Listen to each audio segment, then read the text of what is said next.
මම දකිනවා ඔයාගේ විශේෂත්වයක්. හැබැයි මන් දන්නේ නෑ මොකක්ද කියලා. ඔයා හැම වෙලාවෙම විශේෂයි. ඔයාට හැම වෙලාවෙම විශේෂ හැකියාවක් තියෙනවා.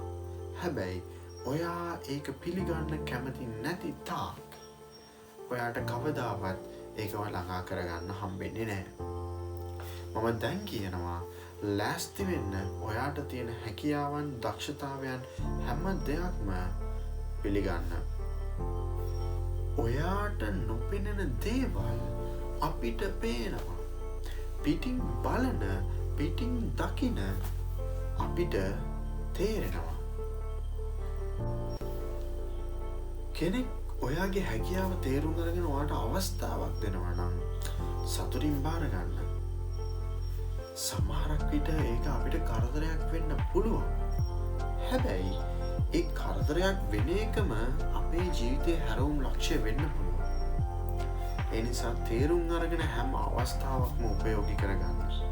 කිසිම අවස්ථාවක් මග අරින්න එපා. ඒක ඔයාට කරදරයි නම් තව චුට්ටක් අල්ලගෙන ඉන්න. මොකද හැම දෙයකම අවසාන ප්‍රතිඵලය හරිම රසවත්. එහෙනම් මට ඔයාට කියන්න තියෙන්නේ මම දකිනවා ඔයාගේ විශේෂත්වයක්. හැබැයි මම දන්නේ නෑ ඒ මොකක්ද කියලා.